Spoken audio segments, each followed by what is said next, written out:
ఈ జిత్తులమారి అబ్బాయి నిద్రపోతున్న తన తల్లి కనురెప్పలను పైకి జరిపి ఆమె మొబైల్ లాక్ తెరుస్తాడు. ఆ తరువాత రహస్యంగా తన తండ్రికి ఫోన్ చేసి మెల్లగా, నాన్నా, త్వరగా ఇంటికి రండి, అమ్మ మిమ్మల్ని మోసం చేస్తోంది అని చెబుతాడు. అయితే సైనికుడైన ఆ తండ్రికి ఏమీ అర్థమయ్యేలోపే అతని తల్లి మేల్కొంటుంది.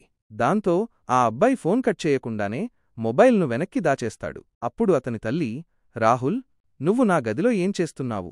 ఇక్కడినుంచి త్వరగా బయటకు వెళ్ళు అంటుంది. కాల్లో ఉన్న ఆమె సైనికుడైన భర్త కూడా ఇదంతా వింటూ ఉంటాడు. అంతలో ఆ అమ్మాయి బాయ్ఫ్రెండ్ అక్కడికి వచ్చి, బేబీ, మీ అబ్బాయి ఇక్కడ ఏం చేస్తున్నాడు అని అడుగుతాడు. ఆ అబ్బాయి రహస్యంగా కాల్ కట్ చేయకుండానే ఫోన్ను టేబుల్పై పెట్టేస్తాడు.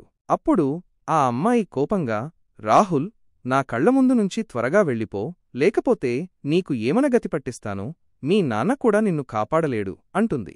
అప్పుడు ఆ సైనికుడు, నా భార్య నేను లేనప్పుడు తన బాయ్ఫ్రెండ్ను ఇంటికి పిలిపించుకుంది, ఈ రోజు నేను ఆమెను వదిలిపెట్టను అని అనుకుంటాడు. ఇంతలో ఆ అమ్మాయి తన ప్రియుడితో సరసాలాడుతుండగా ఎవరో తలుపు తడతారు. ఆ తరువాత ఏం జరిగిందో తెలుసుకునే ముందు, ఆగిపో, నన్ను చూసి నువ్వు పట్టించుకోకుంటే నీకు చెడు సమయం వస్తుంది. ఒక్కసారి హర్ హర్ మహాదేవ్ అని కామెంట్ చేసి, వీడియోను లైక్ చేసి, ఛానల్ను సబ్స్క్రైబ్ చేస్తే నీ ప్రతి కోరిక నెరవేరుతుంది.